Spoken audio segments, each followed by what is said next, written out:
We send children home every day with the first toothbrush in their family.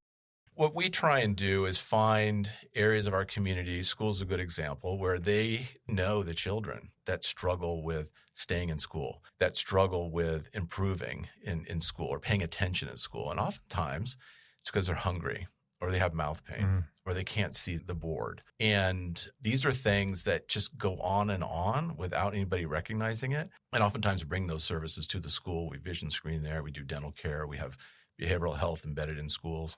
And try and capture that early, ultimately setting them up for hopefully a lifetime of trusting healthcare.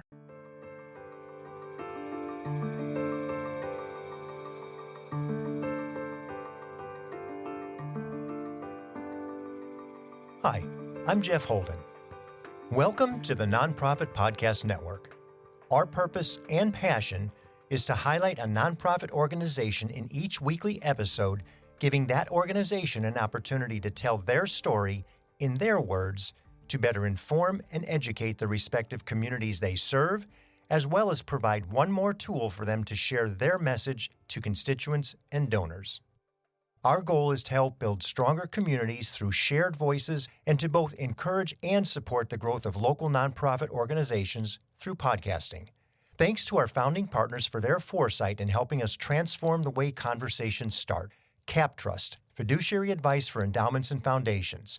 Runyon Saltzman Incorporated, RSE, marketing, advertising, and public relations creating integrated communications committed to improving lives. And Western Health Advantage, a full-service healthcare plan for individuals, employer groups, and families. Just as CapTrust, Runyon Saltzman, and Western Health saw value in supporting our program as founding sponsors, we're now able to offer another exclusive opportunity to reach the valuable audience we speak to. If you'd like to become a partner with us, please reach out and email me, jeff@hearmenowstudio.com, so I can share this new opportunity to become a valued sponsor of the program. Affordable health has been a topic of conversation for quite some time now. How do our underserved populations get the proper health care they need? How do their children or elders get fair and equitable treatment when they may not speak the language or are challenged simply to find housing, or worse yet, food? We all know the healthcare system is challenged, and we recognize not everyone gets their needs met for a variety of reasons. So when you don't fit into the appropriate space to belong to one of the corporate healthcare plans, when you're an immigrant working to simply get settled in a new country and something happens that needs immediate attention, what are your options? Add in the fact that you're in a rural community, work on a ranch or a farm, and don't have simple transportation, and you can see the challenges that most of us never have to experience. Fortunately, there are programs implemented to support this group of people with the intent to minimize the challenge and improve the education and proper health maintenance to prevent a small issue from becoming a possibly life-threatening one. In this episode, we're going to be talking about one of the solutions that is working, evidenced by its growth and the impact on the communities this nonprofit serves. I'm speaking with Greg Stone, CEO of Peachtree Health. You may recognize them as a clinic and a shopping center, and that would be appropriate. But as you're going to hear in this conversation, they are so much more than that. How they serve, who they serve, and the services they provide will amaze. Their work is not so simple, and their funding can be equally as challenging. But the need for what it is they provide the communities they serve is unquestionable. Greg Stone, welcome to the Nonprofit Podcast Network. Thank you. Glad to be here. We're excited. This is the first healthcare program or healthcare system or healthcare entity, I should say, that we've had on since our inception. Well, it's about time. Right. So tell me a little bit about how Peachtree Health came to be. Okay. Peachtree, as a community health center, kind of had its seed, much like many other health centers in America, which is coming out of some other organization. In our case, it was the counties. So Yuba and Sutter counties, where we started divesting a lot of their services in outpatient clinics that were traditionally county run. And the health center movement created a new vehicle for that and be able to create a new nonprofit and move it into a different business model. Still sustain, maybe grow services in the community, but take it out of county control. So we did. So that was back in 91. So over 33 years ago, Peachtree took over, Yuba County kind of divested their clinic, put it into the Peachtree Mall there in Marysville, got our illustrious name, Peachtree Clinic. And so it did come from the mall because you were a mall-centric. It was because we were in the center. There was, after the mall flooded, they tried to reinstill businesses, and the county put a lot of services in the mall at that time. Boy, what goes around comes around, and now we have clinics going back into malls again. That's right. Well, you got to go where the people go, right? So so we started there, and eventually they became their own nonprofit and applied for a federal grant to become a federally qualified health center. Let me ask you, you've got Right Out Hospital up there. Correct. The differences between clinic service versus hospital system as a consumer. Why would I just not go to the hospital, or why would I just not go to the hospital and stay at the clinic? Yeah, it was a fair question. And I don't think the answer is the same in every community. If you look at most hospital systems now, they are focused on traditional services that require some sort of inpatient stay. So you're staying in the facility, or some sort of traumatic entrance, right? There's an emergent need that couldn't wait for some other scheduled event. So through an emergency department, through an ambulance bay, you're going to come into the hospital. They're treating very acute situations, things that need long-term care or surgery, et cetera. What we do is really the traditional family medicine and outpatient care. We want to be your family's doctor. So we want to be in front of that. We don't compete with the hospitals in that way.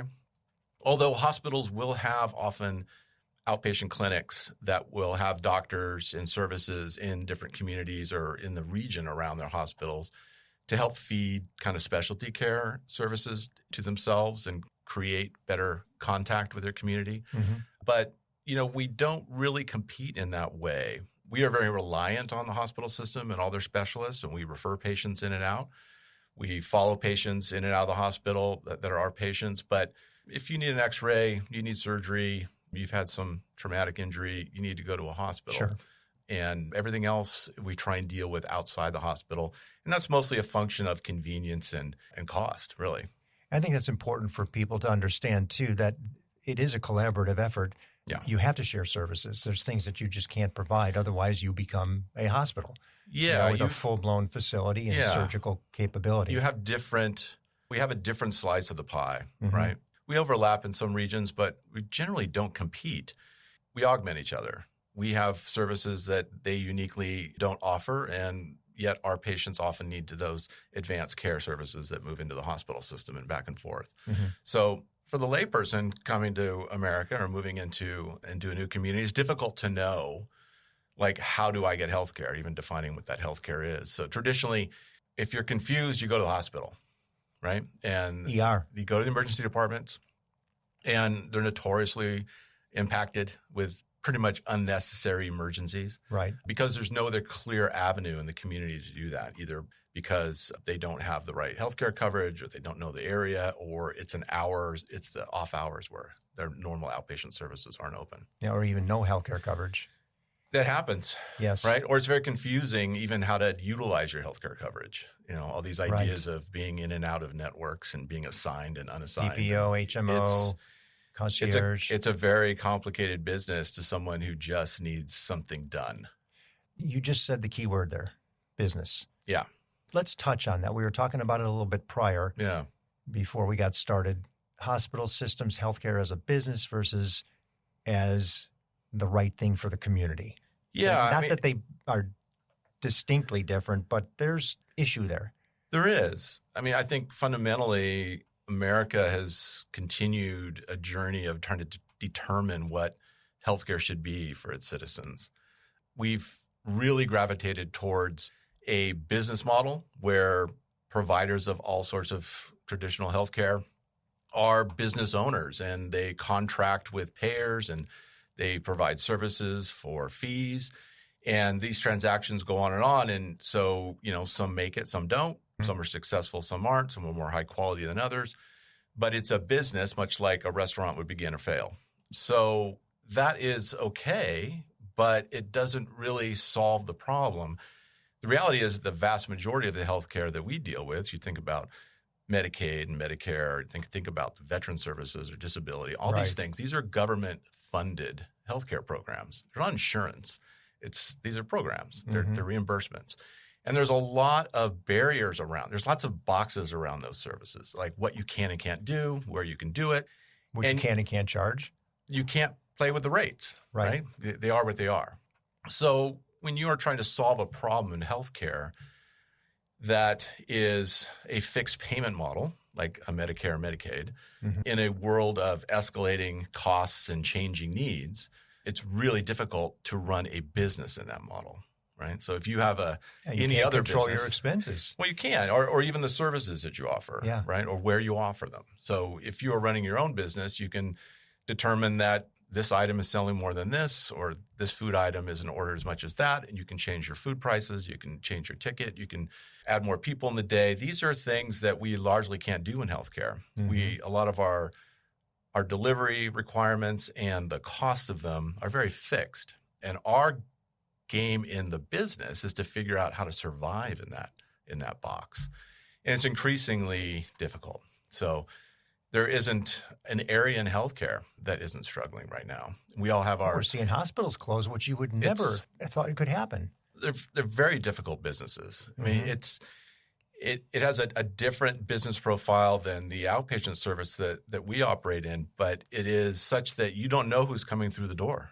You can't control what is about to happen to you. You have a suite of services you have to keep ready all the time. And if the wrong pair comes through or too many of a certain type of thing come through, it could really decimate a very fragile bottom line. And of course, healthcare is one of those rare services that can't be automated, and it just can't be replicated without people. It's a very people-forward. And we hope so. We do, but it is the vast majority of the cost of healthcare. And increasingly, certainly after the pandemic, a career path that a lot of people are really taking a second thought about. And the few people in the game can entertain a much better salary, much more than we can charge for, right? Yeah. So that's the pressure everywhere. It's just a traditional supply and demand. Yeah, I've seen that in particular specialties and specialists can't find them. They don't exist. And the few that you do find, if they're good, you're going to pay exorbitant amounts just to get them to service the community. Yeah, it is traditional market pressures of supply and demand that we've seen coming for years, that there just wasn't enough providers and allied services to cover our pending need. But the pandemic really flushed out all the people who were on the fence. It pushed people into retirement that might have had a few more years. It took people out that were just starting. It made people change their mind about how much they want to invest in that. Yeah. And the few people that are out there now really command a lot of power in the market.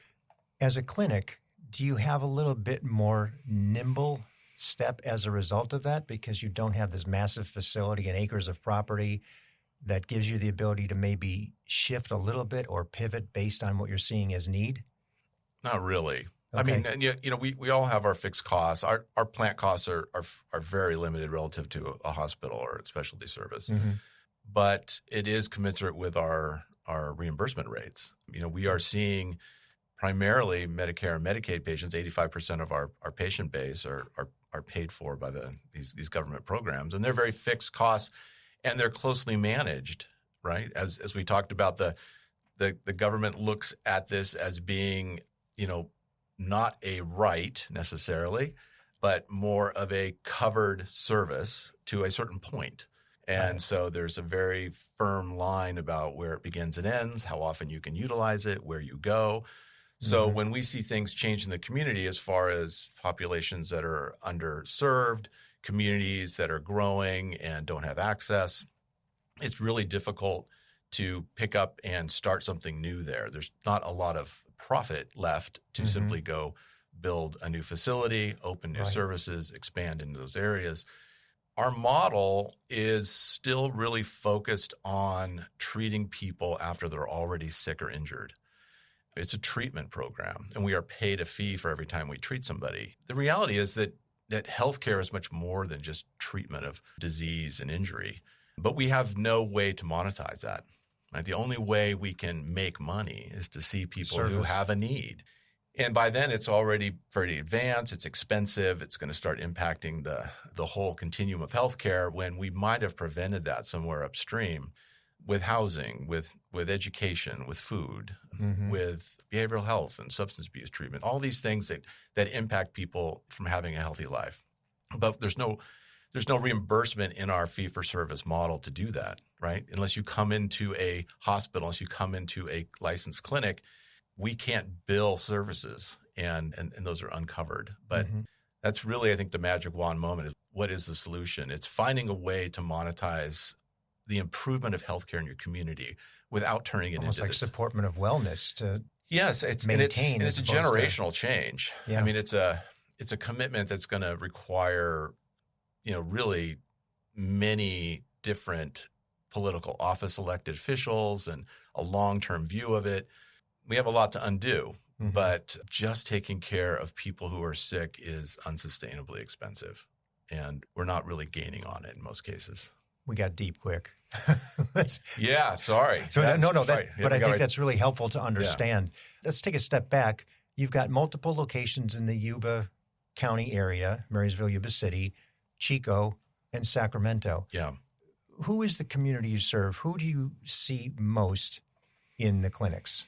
So, by race and ethnicity, those are pretty varied communities, and we're spread out through those communities. But as an aggregate, we are a reflection of the community. So, most of those communities would be considered white, non-Hispanic, followed closely by, Hispanic and all related. So then moving next, it's into what would be considered an Asian, whether that comes from India or peoples from Southeast Asia or the Far East.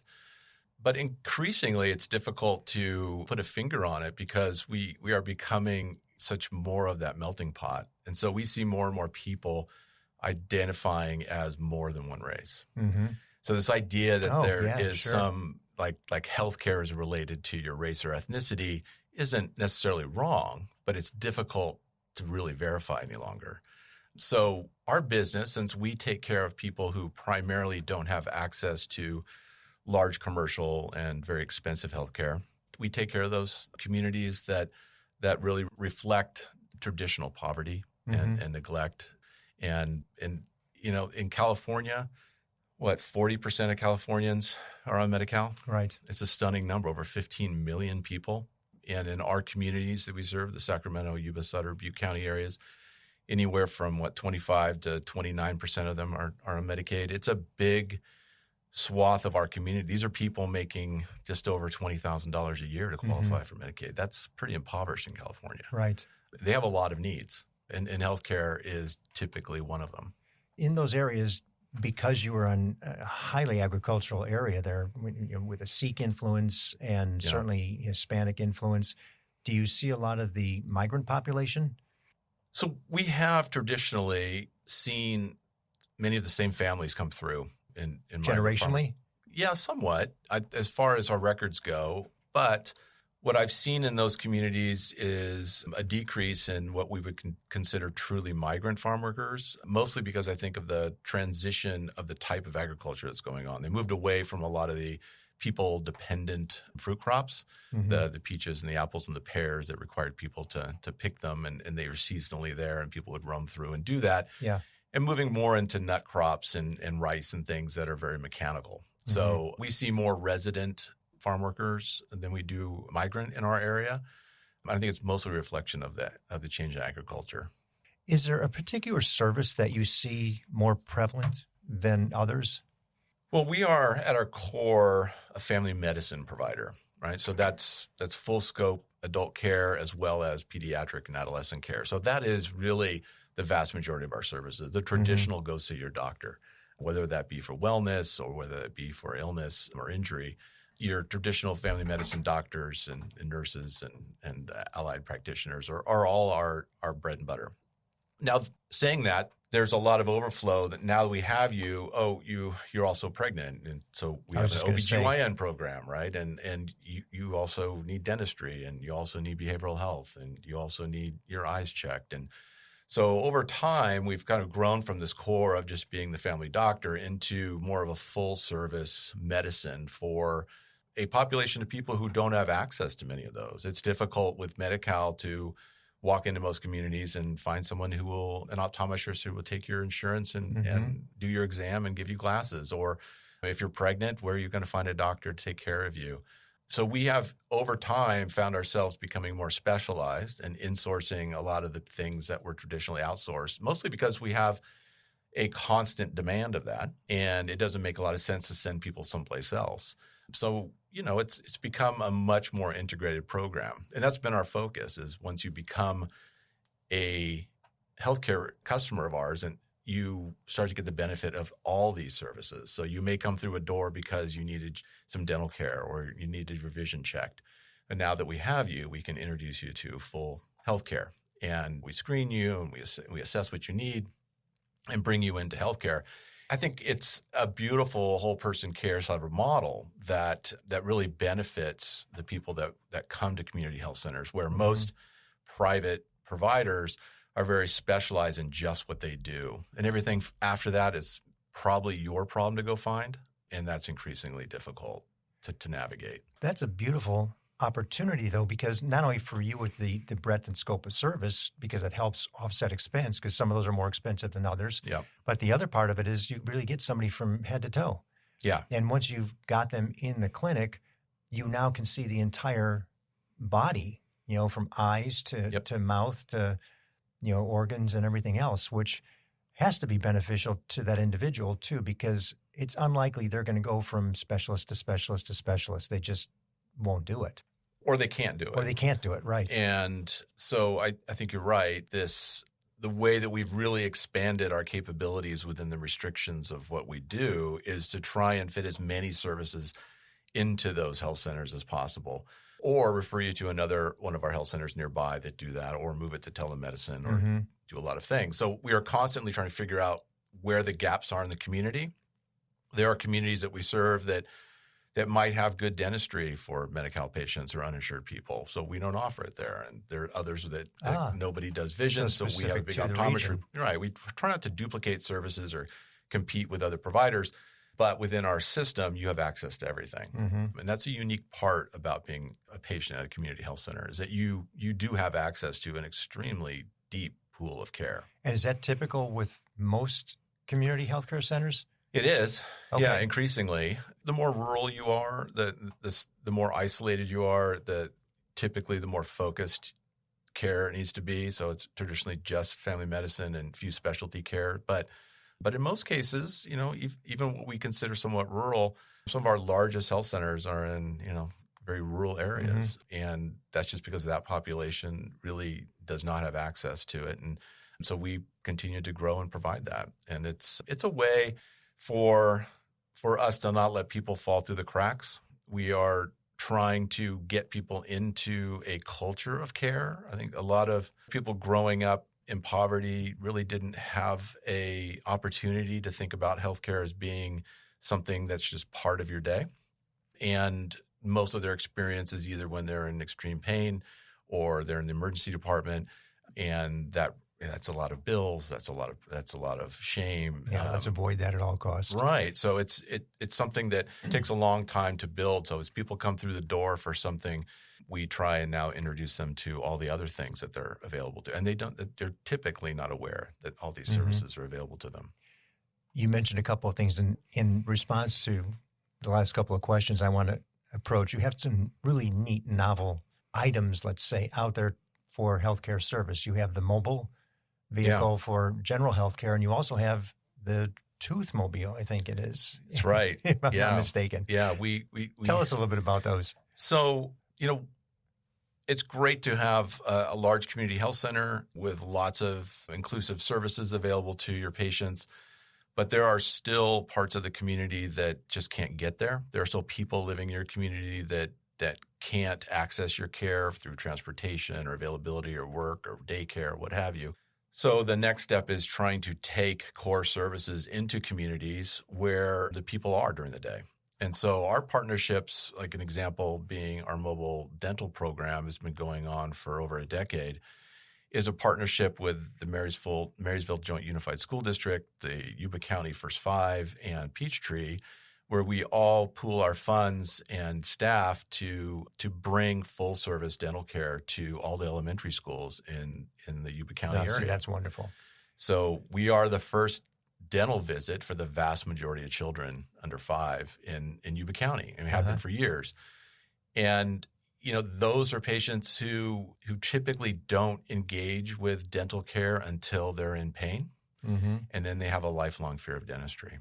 This is a way for us first experience is a horrible experience. It is, and their parents are afraid of it, and it's a whole. You have to break the cycle by having them go to school, someplace safe, have the school endorse and bring them into the clinic, and then we take care not only proactively, but we have a full surgical availability there too, and a lot of education and outreach. And it's a good example of, a service where beyond just taking care of the immediate need, we send children home every day with the first toothbrush in their family.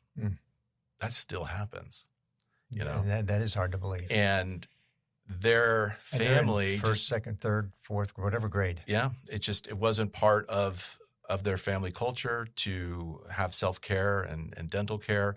It was emergent. They had problems. You'll have problems. People have problems. So, when you think about the barriers to care, just start with they've never had a toothbrush, and no one's ever showed them how to brush their teeth in their language. Or they can't see the chalkboard but never complained because they don't take them to the eye doctor because there really isn't an eye doctor, and they suffer unnecessarily with vision loss. So, and I'm sure it translates to hearing, to all these things. You name it. And so what we try and do is find areas of our community, school's a good example, where they know the children that struggle with staying in school.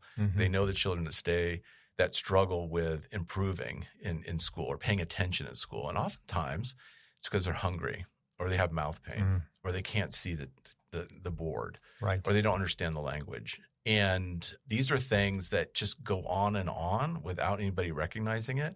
But we interact with the schools for those referrals, and oftentimes bring those services to the school. We vision screen there. We do dental care. We have behavioral health embedded in schools, and try and capture that early and start to turn that around, make it safe, make these kids feel like there's someone that's listening to them, solving some of their problems, and ultimately setting them up for hopefully a lifetime of trusting healthcare and engaging in proactive healthcare and not just reactive. And not to mention that also gives them the familiarity with you, with Peachtree as a service that's provided in the community, so that student takes it home. Mom and dad get sick, somebody gets sick, gets hurt, whatever. They tend to be the ones that lead because it's true. Language is better, and then they can navigate the system in some way, shape, or form. It's very common to have a child referred to us for vision services, for example, and we're the largest Medicaid eye provider in Northern California, and we have services all over these areas. But people are referred to us for eye care, and when the children come in, they bring the whole family. Because the family doesn't really understand what's about to happen. Right. None of them have been to it. Maybe multiple generations are together. Well, you're here. Let's take a look. Let's all take a look. Let's all sit down. And these are kind of scary machines. These are kind of dark rooms. And what are we doing? There are language and cultural barriers to overcome. So we try and take the time to get everybody into the room and have everybody look through what the child's looking through and see what it looks like. And ultimately give their permission for us to care for their child, but also start thinking about, Mom, why don't you sit down? Right. Why don't you, and it's not just the vision loss and I have unclear vision. It's more and more just, eye disease due to diabetes and hypertension and things that are impacting their family that they thought is just something that happens in their family. They didn't know they were preventable. And who would think, I would imagine, glasses are not unfamiliar. People see it, they watch television. But to think for me, it has to cost a fortune. I can't afford that. It's luxury. Right. Yeah. And it gets us into the next question of funding. We'll be right back with Greg Stone to learn a little more about how the organization is funded right after this message from the people who make the program possible. I was in the media business for over 35 years and had the great privilege of working with Runyon Saltzman, RSE, Marketing, Advertising, and Public Relations. We collaborated on many different campaigns, but their commitment to the nonprofit sector hasn't changed since their founder, Gene Runyon, started the agency. Over many years and many campaigns, Runyon Saltzman has been committed to improving lives by tackling California's most challenging issues. Guided by research-informed strategies and insightful, creative solutions, RSE develops innovative communications campaigns that raise awareness, educate, and reduce stigma in diverse communities throughout our state and beyond. To learn more about RSE, visit rs-e.com. Hello, this is Scott Thomas with Cap Trust in our Sacramento office. I specialize in working with local nonprofits and associations. Annually, we survey private and public nonprofit organizations across the country to better understand challenges they see in today's environment. In our more recent survey, we heard concerns about proper board governance, mission-aligned investment, and how to implement alternative investments. If you would like a copy of the survey or to discuss your organization, look me up, Scott Thomas at captrust.com. I'm thrilled to have Western Health Advantage partnering with us as they do so much to support so many nonprofit agencies in our community. As a truly local health plan, you'll find individual and family options, employer options, plans for CalPERS and Medicare Advantage. From medical services to pharmacy, health and wellness support, as well as behavioral health care, Western Health Advantage has a plan that fits what you need. As an employer, for profit or nonprofit business, individual or family, you can find more at westernhealth.com. How are you funded? Because a lot of the people you are dealing with are, Medicare, Medi-Cal, and some sort of social service. And we talked about the challenges of that. Is it just government funding, or do you have access to other sources? So it's a big bucket, right? So the short answer is most of our revenue comes from billing for services, right? So we accept dozens of commercial insurances. We accept all patients without the ability to pay for their care. So we have the ability to completely waive their care. We have the ability to give them an affordable sliding fee for their care. We meet them where they're at. So when you think about providing an eye exam, and it's not just I'm billing Medicaid or Medicare, but it's all these different commercials. Maybe it's some out-of-pocket cost for somebody that's uninsured that could pay for it. Or maybe it's someone who has no ability to pay for their care. So, that our actual cost per eye care visit, it really varies depending on who walks through the door and what community we're working in. And the severity of whatever the eye care is. True. But and our reimbursement for that, whether we spent 10 minutes or an hour with you, is the same. It's just the way the system works. So over 80% of our revenue comes from that process of just reimbursement, fee for service, right? So I'm gonna bill some program for that care I just provided. Beyond that, we are a nonprofit, so we do have the opportunity to apply for large grants and corporate giving that allow us to provide services that are otherwise unfunded.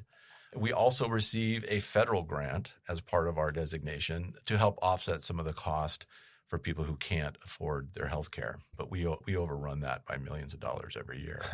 So it's, when you think about operating a business, any business where any customer can walk through, will never be denied, but you are not sure how much they're going to pay you for that service. It could be that's anywhere a rough from business. It could be nothing to full price. Right. And you have to think about kind of what services you offer and how often you offer them. And it's a difficult part of the business, but the reimbursement is the biggest problem to work within. And it's actually the biggest limitation because it focuses you into areas where you can generate billable visits with patients when really the need might be somewhere else, but it's unfunded, right? And it's one of the traps of healthcare, the way we've designed it. So, we do the best we can within that, but there's no way of getting out of the business of seeing hundreds of people a day in a very traditional medicine way. Tell me a little bit about your healthcare team. How many people do you employ? Peach will be probably about 280 employees at the end of the year. We are a growing organization right now. We also enjoy long collaborations with other contractors and other service providers that aren't direct employees. So there's many more hundreds of people working on our behalf to do that. But that's clearly our number one cost is people. We're a people business, is people providing services to other people. So their salary and benefits is our increasingly difficult problem to solve. You mentioned telehealth, telemedicine.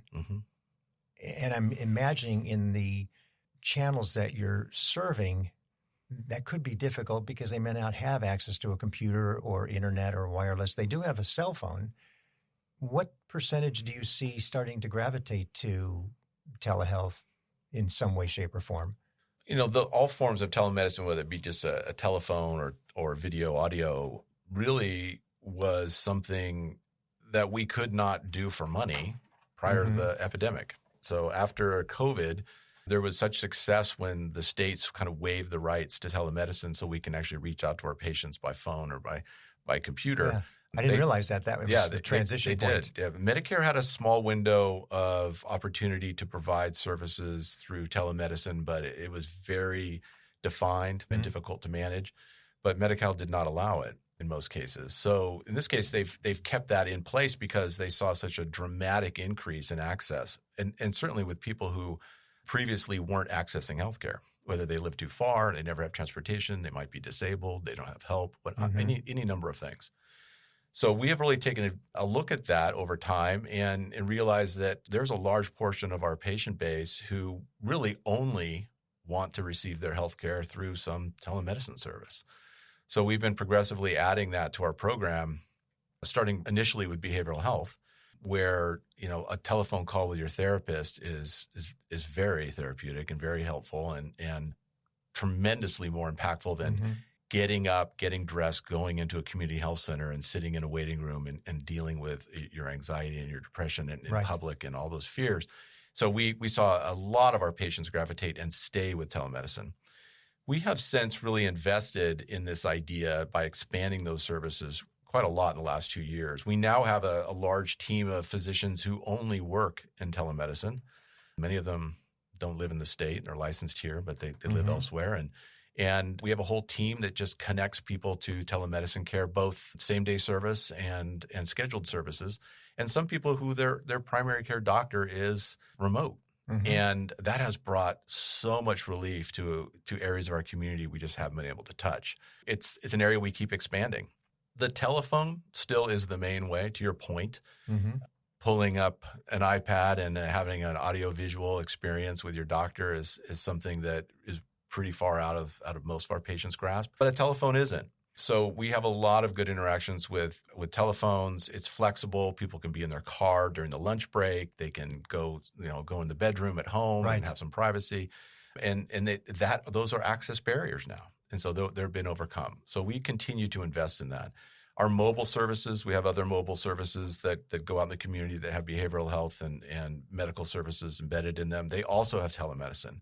You might be in a very remote area. You can still see a specialist. You can still see somebody at the health center, even though your provider isn't on the van that day. We are starting a program of putting full telemedicine kiosks into key areas in our community where people often aggregate, whether it being a homeless support area, a coordinated housing, schools. And then patients can come on a scheduled time and have a full telemedicine visit with us, video and audio. And it really is starting to break down those barriers of I just can't get there, which is increasingly the main problem to solve for us. But what a beautiful way to minimize some of if somebody puts something off, it only gets worse if they know that they can make a call. Yeah. And maybe it's just an antibiotic or something simple that can be taken care of before they get in and find themselves in the ER. That's right. They become more and more familiar. I would imagine they get more and more comfortable, and family members, somebody calls for the other family member, whatever the case may be, to catch it before it gets to a point of. We send patients home with self-monitoring devices for blood pressure, for blood glucose, and some of those are uploaded directly to our computer every morning. Others they record. And so when we see a problem, we can call them or have a doctor call them and say, hey, are you taking your medication? Or what's changed with your diet? And, you can have the conversation you would have in an exam room. Yeah. Patients that don't show for a scheduled appointment in the clinic, they get a phone call saying, hey, we expected to see you at 3:00. And they say, sorry, I couldn't get off work, or I couldn't get daycare, or my ride didn't show up. Right. Well, can you talk to your doctor right now by the phone? It's like, sure. And we just get them on the phone. And they get most of the work done checking in. Is that That's working? wonderful. How are you feeling? Does the headaches go away? Did the rash resolve itself? Yep. And if they need to come in and they need to get a vaccine, they need to take a test, they can come in anytime to one of our clinics and see a nurse without an appointment. And then now you have the complete visit, right? Right. So we're trying to decouple this idea of healthcare only happens in exam rooms at scheduled times. And we're trying to meet people with restrictions kind of where they're at with still providing a high quality service. And increasingly, it's the biggest growing part of our business. That's great to hear. Yeah. Last two questions. First one's big picture. Okay. Money's no object. What does it look like? Wow. So I think I would go back to that idea of uncoupling your healthcare from the restrictions of your insurance or government program, right? So if you come to my clinic, I can't see you for 2 or 3 things at one time, only one of the things. I can't see you 2 times this week because I can only see you twice a month. Because that's the way the reimbursement Because that's works. the way the restrictions for whatever program that is. So the best thing would have been that it's hard for you to get to the clinic, but when you get there, you are going to be screened by the nurse. They're going to check all your vitals. They're going to check all your testing. Your doctor's going to have that information before they see you. And while you're there, you're overdue for your eye exam. And also we're going to get you this booster that you're overdue for. And by the way, you had a cavity the last time we couldn't take care of it on time. That's right. So let's get so that. if you can spend an hour and a half, 2 hours with us, we can do 2 or 3 services with you and get it all done and have a full picture of your whole health right now. Like, wow, you came in just for an eye appointment, but your eye pressure is so high, you need to see your doctor, or you're overdue for your podiatrist. That's part of your diabetes care plan. And so we can do it right now. And we struggle with that. And we try and pick the most important thing for them to come in for and work it out. And it's really not an ideal way. So if money were no object, I would do the first thing, which is to uncouple the services from these reimbursements and do the right thing when needed. And the next part would be to not rely on this fee-for-service barrier for reimbursement. And so now I really can have healthcare. I can meet you at school. I can meet you at work. We can really have some robust healthcare. I can provide high-speed internet to your community. I can do all sorts of things that connects you in a way. For mobile vehicles. There could be any number of things but I think building more clinics and offering more of that traditional service to just see more visits is a trap. I mean, there's just not enough people to do that long term. We have to find ways upstream to prevent the illness that's impending, right? And a lot of it's just through education and just access and early screening. And certainly our access, getting young children and adolescents is one of our main focus right now as far as making sure that they have really good service and really good connections with healthcare so that hopefully in the rest of their life, they seek it out.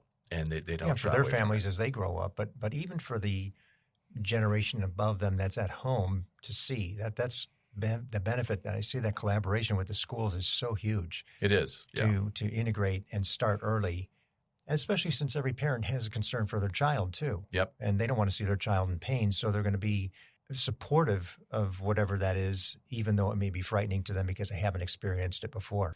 Yeah, and they don't know what's offered to them. Right. I mean, a lot of people come to us thinking that they have no ability to pay for health care, but California is an amazing state to be in a way of accessing services. Medicaid is very accessible, and there are a lot of other services around it that are little to no money that most people fall into. The bucket of patients in our communities that is truly unable to be covered by any sort of program is increasingly small. In other counties in California, it is a big burden. But in our region, we've really been able to impact that. And so it's just letting people know it's like, this is free to you. Right. Or this is covered. Or don't worry. And you can also see the dentist. And you can also see the doctor. And so I think we try and use that idea of whatever door they come through is to now kind of be an ambassador to whole person care and think about this. So if you come in for a dental exam, we screen you for depression. It's just an opportunity we may not get again. And oftentimes, we capture a patient now that didn't know that they can be connected to a therapist. Yeah. So we try and couple these things in ways that grab people when they finally do engage, and whether that be at school don't let go. Yeah. And then, increasingly we have staff outside of our health centers who are managing those very delicate cases, those people who are transitioning from the hospital to home, or that are always in and out of care or in and out of homelessness. We have people who track and follow them and make sure that they don't completely fall down, and we can get them back. And so, housing becomes something we provide. Food is something we provide. We run our own pharmacies. Through collaboration with other entities and organizations in the community? It is, both to ourselves and through others. We work with Habitat for Humanity. We work with all the counties as far as integrating those programs. And it's, from our patient standpoint, I'm hoping it's feeling more seamless as they are in their most vulnerable time. Right. That they get handed off really carefully between these agencies, and we get people that are referred up and we refer people out.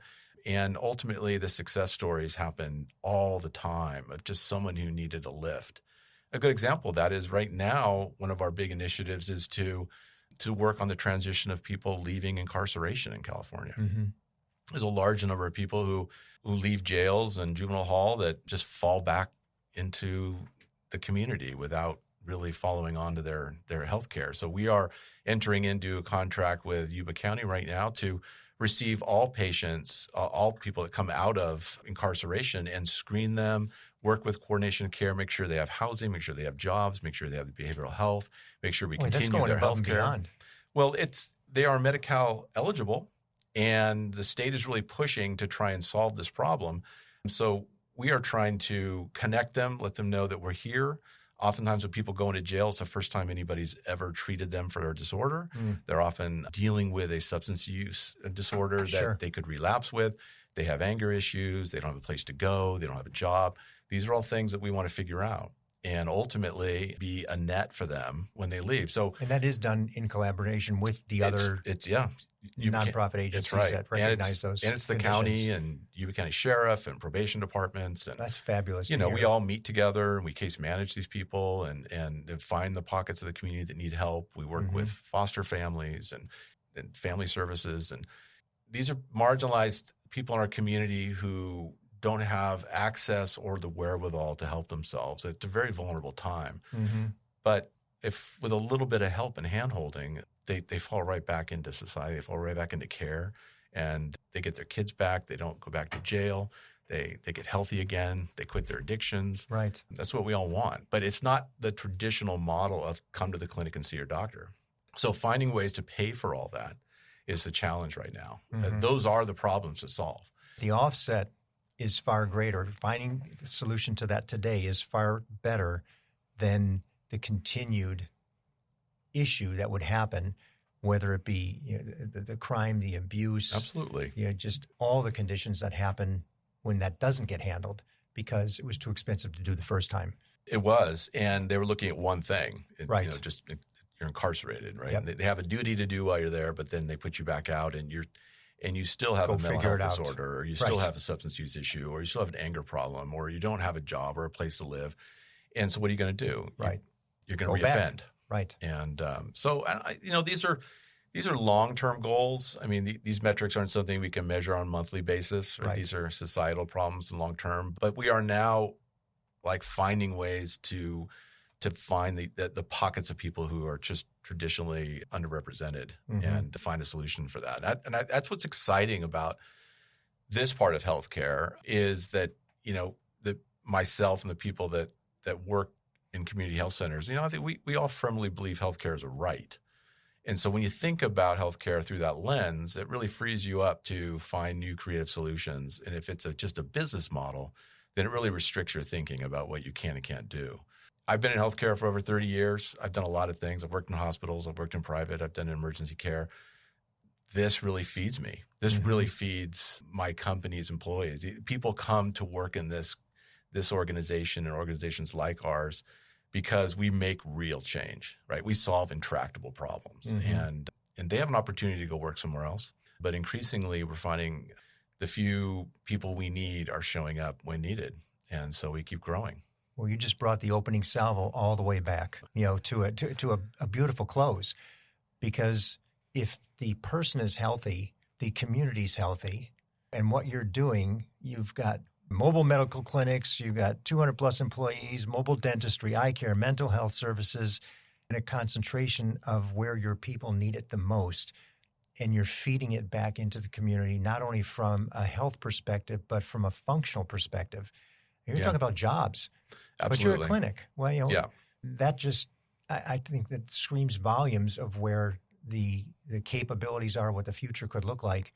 And, for what you're doing and how you're benefiting the communities, I applaud you. I applaud you and your team and the doctors and the way that it's being taken care of. And I can see the sincerity in the conversation of how you really want to change this. And we need that. Yeah. We need that. So thank you for what you're doing. And thank you. I appreciate that. And we appreciate it. Yeah. It's changed my outlook, the way I look at my community. I wish I found health centers earlier in my career, quite frankly, but it was a great awakening. And when I look in my waiting rooms or see people leaving my health centers, I see representatives from all over my community. That's most healthcare in America is tied to someone's employment, and increasingly that's difficult to get. So you can be well employed and be completely healthcare impoverished. So we trying to have that net for everybody. And yes, we'll see the homeless. Yes, we'll see the incarcerated. And yes, we'll see the people in business suits and coming in on their break from Starbucks and all those things. We are serving the community without any stigma about where you come from. We translate over 20 languages. It's a beautiful thing, and it's working. I mean, I would hold our clinical quality outcomes up against anyone. I get my health care in my health centers. Yeah. So it's I think how healthcare should be delivered. And I see the pride in it, which it exudes. Yeah. And it's wonderful to see it. I think it can give us all hope that there are solutions, there are conditions that can be met, there are ways to work, and it's collaborative. There's not silos that work. We have to expand into the community. So again, thank you. And I'm so glad you were able to come in. Yeah, my pleasure. Thanks for having me. Appreciate it. Thank you for listening to the Nonprofit Podcast Network. I hope you enjoyed the episode. If what you heard moved you, please reach out to that organization and do what you can to help. If you like and appreciate what we're doing to support local nonprofits, please give us a positive review, subscribe, and share. If you're a nonprofit with an interest in participating in an episode, you can reach me at jeff@hearmenowstudio.com.